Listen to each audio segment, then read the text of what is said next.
masoyansu da abokan arziki. Maza mata da yaranmu ku ci gaba da kallon Alu TV, tasha ce mai tunatarwa haɗi kuma da nishaɗantarwa.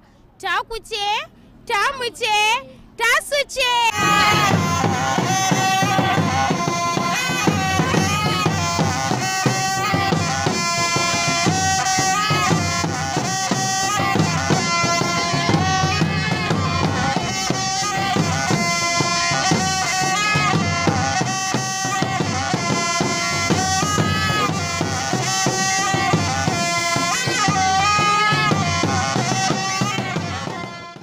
Sokoto State House of Assembly adopts a call for the provision of relief materials and assistance to victims of flood in Godabawa and Wurna local government areas. APC in Gada local government says it is committed towards supporting the re-election bid of Governor Ahmad Ali Sokoto. Stakeholders in education are to invest in the system towards providing quality education in the state. A lovely evening and thank you for joining us tonight. Today is Wednesday, 3rd of September 2025, which is equivalent to 10th of Rabi'ul Awwal, 1447 after the Hijrah of the Prophet, peace be upon him. I am Rahma Haruna Berniwa.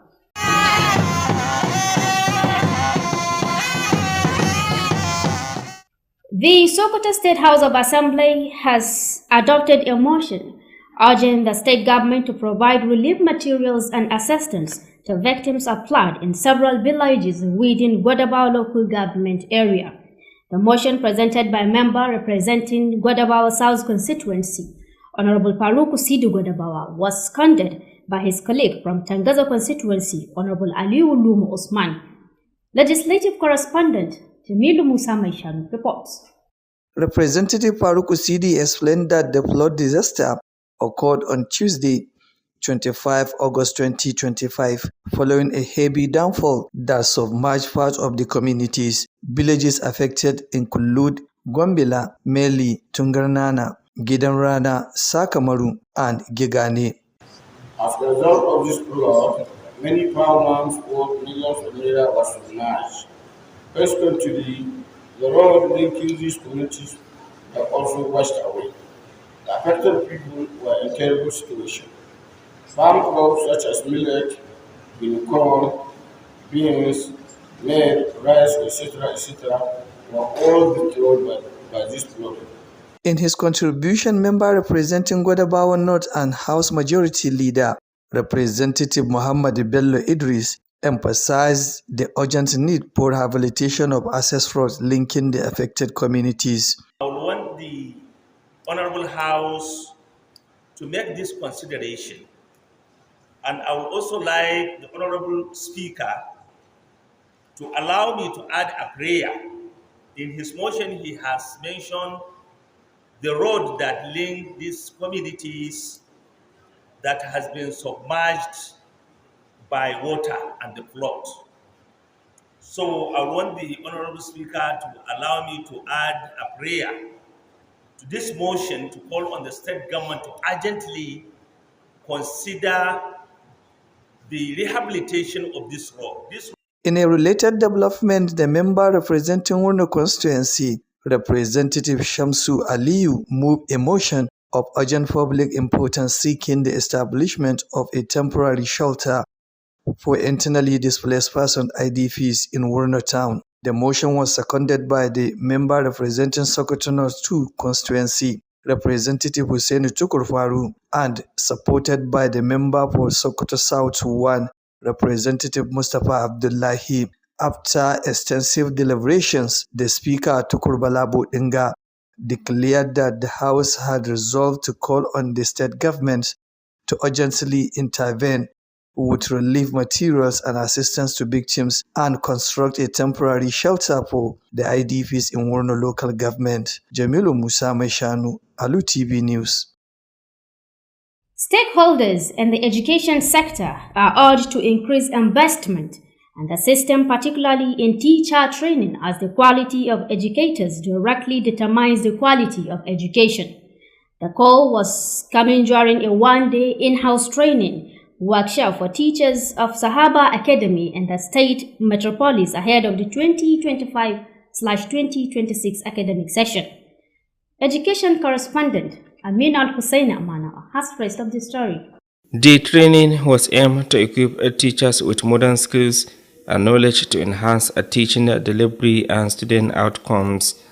At a one-day in-house training workshop, the proprietor of the school, Malan Ahmad Espada, emphasized the crucial role teachers play in achieving the school's goals, stating that school's performance and student achievements are associated with the quality of teachers.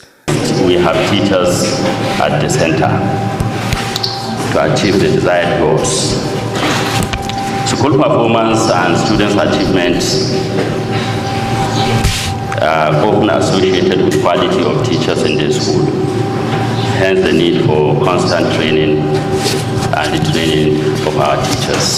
Ahmad Espada also reaffirmed the school's commitment to providing qualitative and affordable education, creating a conducive learning environment, and ensuring learner safety, emphasizing teachers' pivotal role in shaping the future of education and nurturing tomorrow's leaders. In their goodwill messages, a retired permanent secretary in the State Civil Service, Abdullahi S. Danko, Permanent Commissioner, Sokoto State Civil Service Commission, Abdurazak Shehu, Director of Planning and Statistics of Sokoto State Ministry of Basic and Secondary Education, among others, highlighted the importance of constant training and retraining for teachers to enhance their skills. Knowledge is dynamic. It is changed every day. The most significant one that affects learning is the teachers, the quality of these teachers. Today we are in the world of science and technology. Research is now leading. During the training, Mrs. Hannah Ado presented a paper titled Duties, Habits and Qualities of an Effective Teacher, while Mrs. Lydia Sani Hosseini presented a paper on effective classroom communication, as well as Dr. Sansom Alishogun, whose presentation centered on modern teaching methods. Communication is vital when it comes to academic pursuit. So we feel it is important for our teachers to be trained on communication, so that then your lesson not have to be prepared. Not that you will go to the class and be using textbook to teach the children. The level you are handling, the method you use determine the levels of students you have. Aminu Alosen Amanawa reporting for Alu TV News. The All Progressive Congress, APC, and Gada local government has convened a stakeholders meeting aimed at engaging ward leaders and reinforcing the party's grassroots political strategy. Nazir Al-Hajasani reports that the meeting drew the participation of prominent and long-standing political figures in the local government. His report. Ward leaders, youth representatives and women leaders present during the meeting presented reasonable insight capable of strengthening strong cohesion to contribute immensely to the victory of the re-election of Governor Ahmad Ali Sokoto for the second term, as their payback for the number of developmental projects the local government received from the current administration. In his speech, Chairman of the local government, Zayanu Baraugada, applauded the members for their continued support and contribution to the party, challenging the rumors widely spread online about the so-called defection of APC members to ADC in Gada local government, which he regarded as political bombast. He also acknowledged the number of road projects and community-centered initiatives regarding Gada local government as the mega beneficiary of the government initiatives. The chairman of APC in Gada local government, Alajiyau Abdullahi Kappe, vowed loyalty, patience and continuity for the APC movement. Honorable Musa Sarkin Adar expressed delight at the way Gada people are being strategically organized, emphasizing the readiness of the Sokoto State Governor, Dr. Ahmad Ali Sokoto, to continuously reward Gada community with community-centered initiatives. He also urged unity among local government authorities to support government in reaching out and enlighten the public for adequate participation in obtaining the PVC for the victory of the upcoming election. Also, Aminu Umar Gada emphasized the significance of grassroots politics and the commitment of the Sokoto state government to stand up for the Gada localities. We are making commitment from Gada local government that we are going to produce the best and the first result for Sokoto APC, God willing, 2027. Representative Kabiru Dauda Tsetse motivated government officials to give back to their communities to protect the dignity of the current administration. Other speakers include Honorable Commissioner Balaka Dadi, who applauded Governor Ahmed Aliyu Sokoto for the ongoing establishment of the International Onion Market in Gada local government. Permanent Secretary on Security Sawidi Al-Mustafa, representative of the Grassroots Special Advisors to the Sokoto State Governor, Chairman Councillors Association Gada Sahabi Abdullahi, Alhaji Abdullahi Gidan Gaza, Alhaji Aminu Saidu and Alhaji Saidu Dan Ankara Gada. They urge political stakeholders in Gada local government to understand the strong belief of the APC followers in the area. The presence of Ambassador Sahabi Isa Gada during the meeting symbolized unity and cooperation for the development of Gada local government. They also vote strong and continued support for the APC with no going back or sabotaging the movement. Naziru Alajisani, Alu TV News.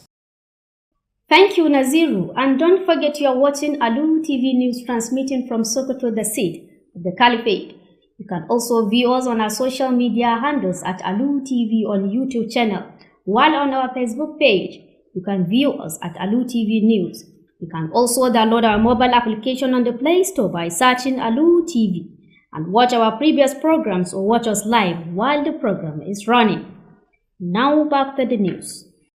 The sale of subsidized fertilizer purchased by the Sokoto State government to boost agricultural activities has been officially flagged up in Silame local government area. The event took place at the Silame local government store with the attendance of relevant stakeholders. Our reporter, Ibrahim Ahmad Aiken Allah, covered the event from Silame and now reports. Flagging of the sales, the coordinator in Silame local government, Sheikh Usman Ladan, stated that about 3,000 units of subsidized fertilizer were allocated to Silame Elan. He explained that the primary aim is to make it affordable for farmers in the area and to enhance agricultural productivity. He further noted that considering the importance of the agricultural sector, the governor of Sokoto State, Dr. Ahmed Aliyu Sokoto, has also provided free hybrid seeds, insecticide and herbicide to be distributed to farmers across the local government area. We give all glory to Almighty Allah for sparing our lives to witness this particular occasion. This is indeed a great occasion where the fertilizers are sold at subsidized rate by the governor, and it has been organized. We have done the flag up this evening, and it's well a successful flag up. People are rejoicing, and everything was organized orderly. There's no rancor, there's no problem. On his part, the chairman of Silame local government area, Abubakar Muhammad Gettarana, commended the governor for his infrastructural development in Silame. Also speaking, the chairman of the All Progressive Congress APC in Silame, Mani Maikatako, called on the people of the local government to obtain their permanent voters card as a way of appreciating the governor's efforts. Some beneficiaries interviewed expressed deep satisfaction with the program and commended the coordinator for ensuring its successful conduct. The coordinator was accompanied by the committee members and his entourage. Ibrahim Ahmad Aiken Allah, Alu TV News. Senator Aliyu Magatakardawa Mako has extended his condolences to 13 families mourning the loss of their loved ones in the Sokoto metropolis and its surroundings. Nazir Al-Hajisani has the rest of the story on the senator's visit. The visit by Senator Wamako, characterized by compassion and empathy, began in the Hausari area, where he condoled the family of late Alhaji Yahya Hausari and Alhaji Bello Hausari, both whom recently passed away. Continuing his rounds, Senator Wamako and his entourage visited the Sabon Birni area, expressing heartfelt condolences to the families of the late Secretary and Alhaji Yahya Sabon Birni.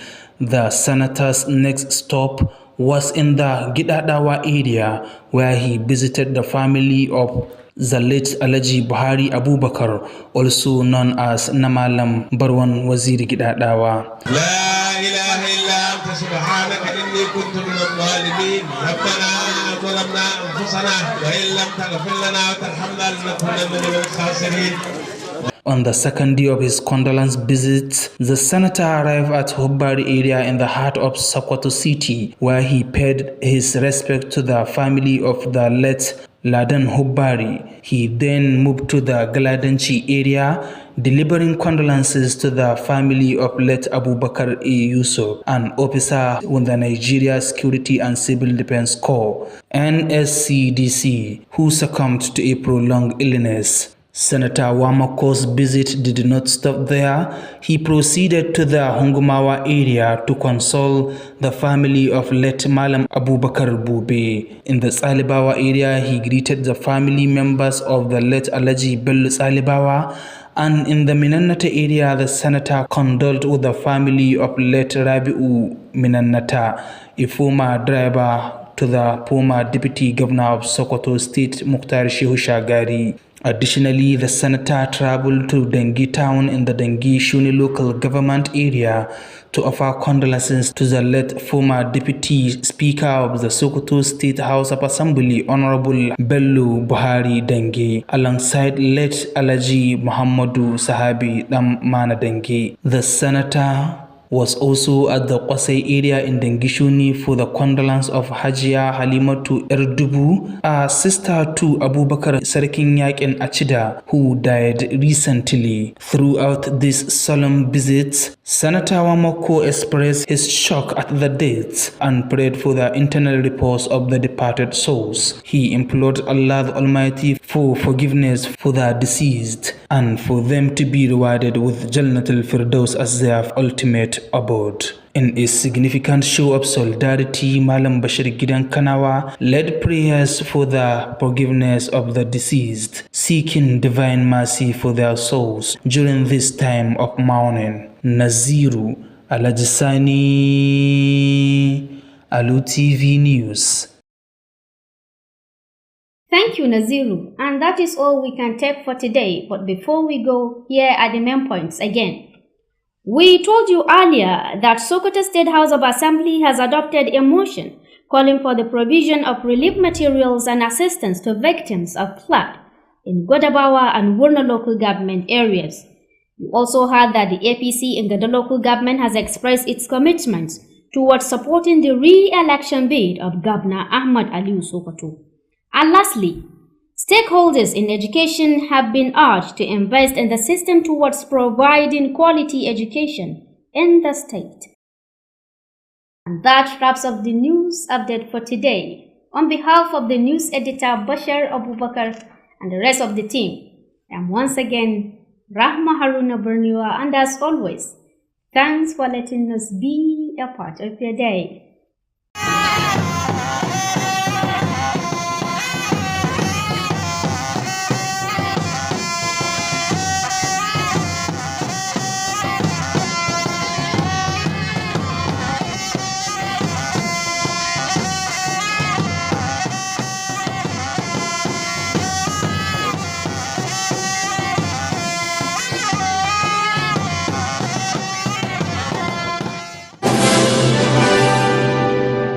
masu sha'awar kallon irin na kwarai ɗimbin al'adun gargajiya, ilmantarwa, harkar siyasa tare da ba da nishaɗi. Ku kasance da tashar Alu TV. Tashar Alu TV ta ku ce, ta mu ce, ta kowa da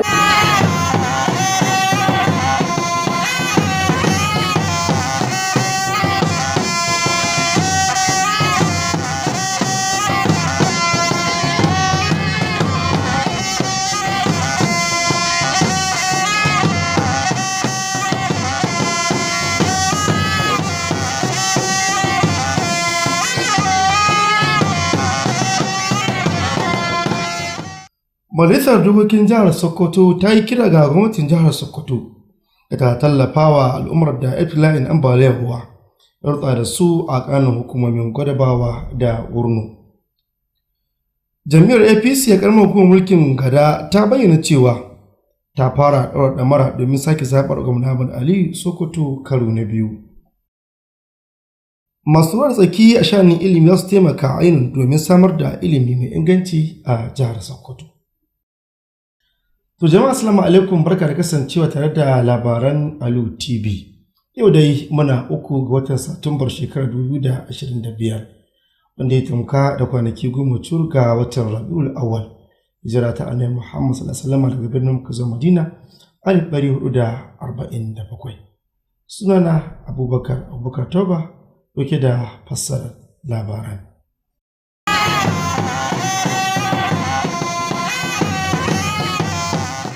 Majalisar Dokokin Jihar Sokoto ta yi shigar da wani ƙuduri mai kira gwamnatin jihar Sokoto da a tallafa haɗi da samar da kayayyakin rage raɗaɗi ga al'ummar da ibtila'in ambaliyar ruwa ruɓa da su. Dan majalisa Honorable Faruku Sidi Gwadabawa ya shigar da wannan ƙuduri wanda ya samu marawa da takwaransa na ƙaramar mulkin Tangaza wato Honorable Aliyu Usman Lumu. Wakilinmu Jamilu Musa Mai Shanu na ɗauke da cikon wannan rahoton. Ɗan majalisar Faruku Sidi ya bayyana cewa ambaliyar da ta afku ta faru ne a ranar Talata 25 ga watan 8 shekara ta 2025 sakamakon ruwan sama mai tsanani da ya mamaye wasu sassan al'ummomi. Yankunan da abin ya shafa sun haɗa da Gwambila, Meli, Tungarnana, Gidan Rana, Sakamaru da Gigane. A cikin gudunmuwar ɗan majalisar da ke wakiltar Gwadabawa ta Arewa kuma jagoran masu rinjaye na majalisar, Muhammad Bello Idris ya jaddada buƙatar gaggawar gyara hanyar da ke haɗa garuruwan da abin ya shafa. A wani ɓangare kuma ɗan majalisar da ke wakiltar mazaɓar Wurno Shamsu Aliyu ya gabatar da ƙudurin gaggawa na muhimmanci inda ya nemi a kafa sansanin wucin gadi domin 'yan gudun hijira a garin Wurno. Sun mamaye makarantu da asibitoci inda ya dace a ce mutane na amfana da shi, kuma yanzu sauran ina ganin ƙasa sati ɗaya a dawo makaranta. So muna jin tsoron in ka dawo makaranta babu inda mutane za su yi karatu, saboda mutane sun baro garuruwan suna cikin matsalar tsaro da matsala ta ruwa. To ba zai yi ba kaɗai ta ce su tashi don su samu wuri, to ina za su je, ka ba su ina za su je, kuma za ka yi ma al'umma ka haka nan ba.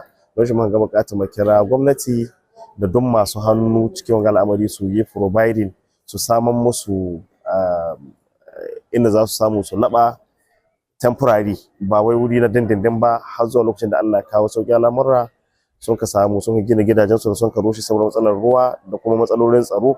Ƙudurin ya sami mara baya daga ɗan majalisar mai wakiltar Sokoto ta Arewa ta biyu, Hussaini Tukur Faru, tare da goyon bayan ɗan majalisar Sokoto ta Kudu ta ɗaya, Mustapha Abdullahi. Bayan doguwar tattaunawar, kakakin majalisar Tukur Balabodinga ya sanar da cewa majalisar ta yanke shawarar kiran gwamnatin jiha da ta gaggauta kawo kayan tallafi da taimako ga waɗanda abin ya shafa, tare da gina sansanin wucin gadi domin 'yan gudun hijira su samu matsugunni a garin Wurno. Ƙarshen rahoton kenan. Jamilu Musa Mai Shanu, labaran Alu Tv. A nan kuma ai kira ga masu ruwa tsaki a sha'anin ilimi da su ƙara ƙaimi wajen tallafawa fannin ilimi, musamman ma a wajen horar da malamai. Akari da akan samu ɗalibai masu hazaƙa ne ta hanyar malamai masu ɗimbin hazaƙa. An dai wannan kira ne a yayin taron kwana ɗaya na horar da malaman Sahaba Academy da ke ƙwaryar birnin jihar Sokoto akan shirye-shiryen fara zangon karatu na shekarar 2025 zuwa 2026. Wakilinmu na fannin ilimi Aminu Alfena Amanawa a dauke da cikon wannan rahoton. Taron horas wannan kwana daidai na da manufa ne na ganin ya ilmantar da malaman, musamman dabarun koyarwa na zamani da ma fito da hanyoyin ganin an samu kyakkyawan sakamako ga ɗalibai. Da yake magantawa a wajen taron kwana ɗaya na horaswa wanda ya samar da makarantar Malam Ahmad S. Fada, ya bayyana irin gagarumar rawar da malamai ke takawa musamman na samun nasarar makarantu, inda ya bayyana cewa samun nasarar makaranta ya danganta ne da irin samun ingantaccen malaman da makarantar take da. Ta maka da cewa a dama shi a horaswa a cikin makaranta ne ya zama wajibi, saboda abubuwa sukan canza, more especially a wajen sha'anin koyo da koyarwa. A da haka ama espada ina na ta kokarin makarantu musamman masu zaman kansu a jihar Sokoto na ci gaba da samar da ingantaccen ilimi mai sauki ga al'umma da kuma kyakkyawan muhallin koyo da kuma koyarwa domin samar da shugabannin gobe. A kalamansu daban-daban tsohon babban sakatare a jihar ta Sokoto Abdullahi S. Danko da kwamishina na dindindin a ma'aikatar kula da ma'aikata ta jihar Sokoto Abdulrazak Shehu da ma daraktan tsare-tsare da ƙididdiga na ma'aikatar ilimi matakin farko Abdullahi Marafa dukkaninsu suna ta muhimmancin da ke akwai na bayar da horo musamman ga malamai domin inganta sha'anin koyarwar tasu. A lokacin taron horaswa dai malama Hana Tsado ta gabatar da makala dangane da ayyuka da ma ɗabi'u musamman da aka fi so malami ya kasance da su, yayin da malama Lidiya Sani Hussaini ta gabatar da makala dangane da hanyoyin da ya kamata malami ya bi musamman na isar da sako ga ɗalibai, sai kuma Dr. Sansam Olashegun wanda ya gabatar da makala dangane da dabarun horaswa na zamani. Aminu Alusen Amanawa, labarun Alu TV. Jami'ar APC a ƙaramar hukumar Gada ta gudanar da wani taron masu ruwa da tsaki wanda ya haɗa da shugabannin mazhabu domin ganin yadda za a ƙarfa ma siyasar a mataki na farko. Wakilinmu Naziru Alisani ya rawaito mana cewa taron dai ya tara manyan jigajigan 'yan siyasa da ke ƙaramar hukumar. Ga rahoton da ya haɗa muna akan wannan batun. Shugabannin mazaɓa, wakilan matasa haɗi da shugabannin mata da suka samu halartar taron dukkaninsu sun bayar da tasu gudunmuwa ta bada tabbacin cewa za su riƙe wannan danƙon zumunci domin tabbatar da sake samun nasarar gwamna Ahmad Aliyu a karo na biyu a matsayin tukuicin ɗimbin ayyukan ci gaba da yake kawowa a cikin ƙaramar hukumar mulkin Gada. A cikin jawabinsa shugaban karamar hukumar mulkin Gada Zayyanu Barau ya yaba da ƙoƙarin mambobin bisa ga irin gudunmuwar da suke basuwa. APC yanzu muke kuma ina yi muku albishir da cewa ƙaramar hukumar mulki ta Gada alhamdulillahi bisa ga jagoranci na waɗannan dattawan shekaru 8 da gwamnatin PDP ta yi cikin shekara 2 mun samu alherin da har koyo shi ba za mu manta da shi ba.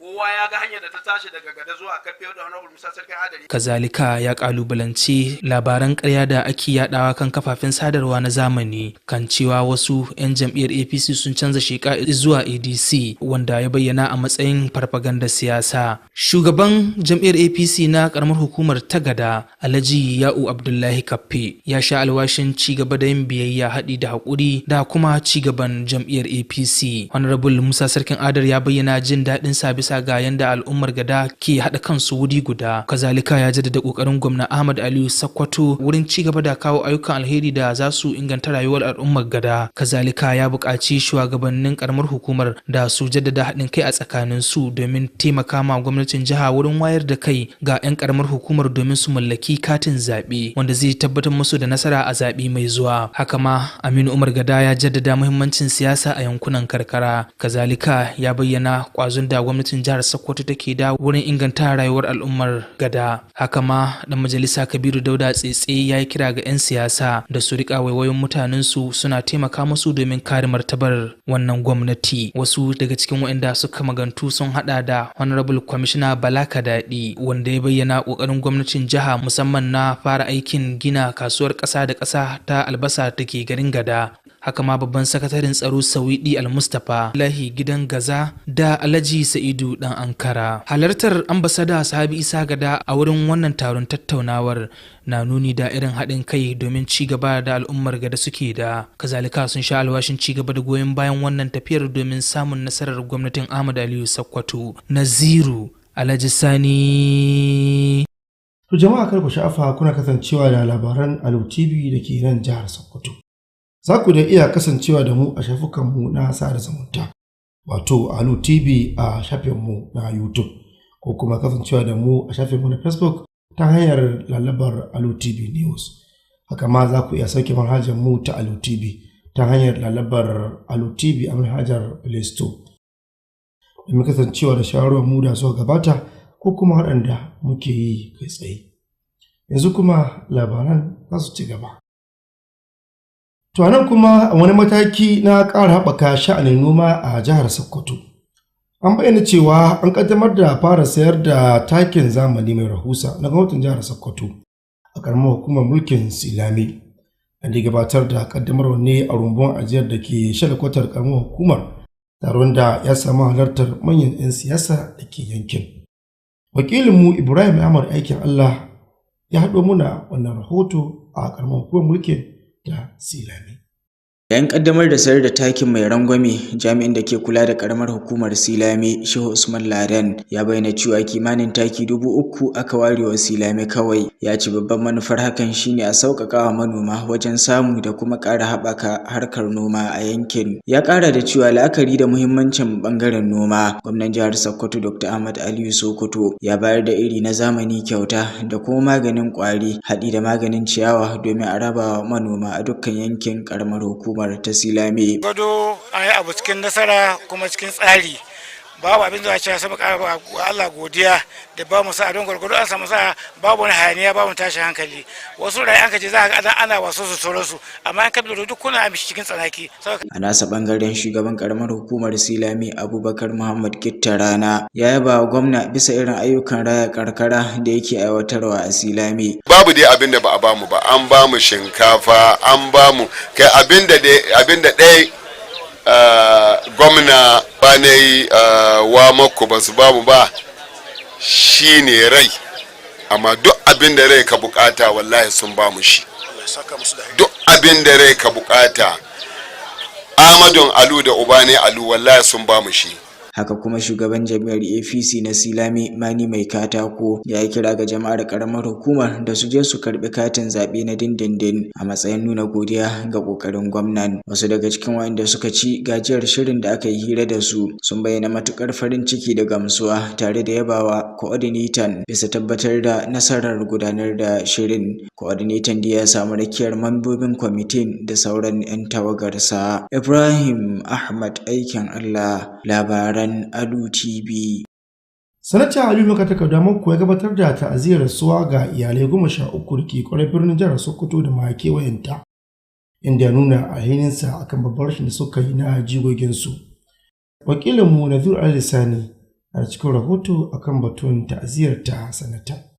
Ziyarorin na Sanata Aliyu Magatakarda Mako wadda ke nuni da jinƙai da tausayawa sun soma ne a shiyar Hausare, inda ya ta'aziyya ga iyalan gidan marigayi Alhaji Yahaya Hausare da iyalan gidan Alhaji Bello Hausare waɗanda suka rasu ba da jimawa ba. Da yake ci gaba da kai ziyarorin, Sanatawa Mako tare da mukarrabansa sun ziyarci unguwar Sabon Birni, inda ya yi ta'aziyya ga iyalan gidan marigayi Sakatare da na Alhaji Yahaya Sabon Birni. Sanatawa Mako ya yi wata ta'aziyar a unguwar Gidadawa, inda ya jajantawa iyalan gidan marigayi Alhaji Buhari Abubakar wanda aka fi sani da na Mallam Barwan Waziri Gidadawa. A cikin ziyarar kashi na biyu,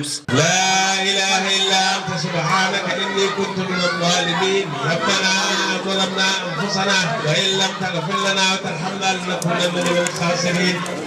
A cikin ziyarar ta'aziyar kashi na biyu, Sanata Aliyu Magatakarda Mako ya ziyarci shiyar Hubbari da ke cikin ƙwaryar garin Sokoto, inda ya yi ta'aziyya ga iyalan gidan marigayi Ladan Hubbari. Kazalika ya karasa a unguwar Galadanci, inda ya gabatar da wata ta'aziyyar ga iyalan gidan marigayi Abubakar A. Yusuf, wani ma'aikaci hukumar kare haƙƙin 'yan ƙasa wato Civil Defense, wanda ya rasu bayan wata doguwar rashin lafiya. Wannan ziyarar da Sanata Aliyu Magatakarda Mako ke kai bata tsaya a nan ba, ya ziyarci unguwar Hungumawa inda ya yi ta'aziyya ga iyalan Malam Abubakar Sadiq Bube. A cikin unguwar Tsalibawa, Sanata Aliyu Magatakarda Mako ya jajantawa iyalan marigayi Alhaji Bello Tsalibawa. Haka kuma a unguwar Minannata, sanatan ya jajantawa iyalan marigayi Rabi'u Minannata, tsohon direban tsohon mataimakin gwamnan jihar Sokoto Muktar Shehu Shagari. Haka kuma Sanata Aliyu Magatakarda Mako ya kai ziyara a karamar hukumar mulkin Dangishuni,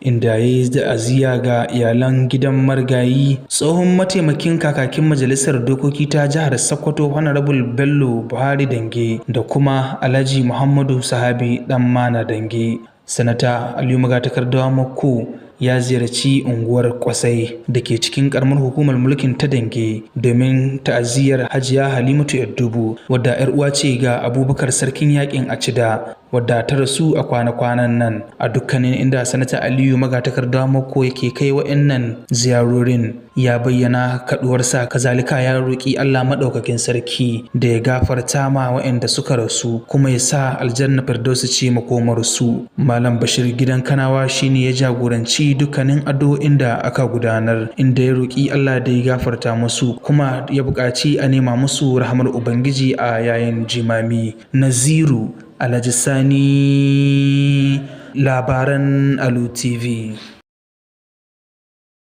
To duka iyakacin abin da sauka kenan a labaranmu a wannan lokaci, sai dai kamin salama da ku ga tushen muhimman kanunsu. Da farko dai gwamnatin masar dokokin jihar Sokoto ta yi kira ga gwamnatin jihar Sokoto da tallafawa al'ummar da ibtila'in ambaliyar ruwa ya rutsa da su a kanin hukumomin Gwadabawa da Wurno. Kama gwamnatin jam'iyyar APC a karamar hukumar mulkin Gada ta bayyana cewa ta fara ɗora ɗamara da sake zaɓar gwamna Aliyu Sokoto karo na biyu. Da ƙarshe kuma mun shirya muku cewa masu mara tsaki a shirin ilimi za su taimaka ainihin domin samar da ilimi mai inganci a jihar Sokoto. Duka iyakacin abin da sauke kenan a labaranmu na wannan lokaci. A marajin ta hidimar tacin labaran a cikin harshen Turanci Bashir Abubakar. Ni Abubakar Toba da na fassara na karanto yake cewa na barku lafiya.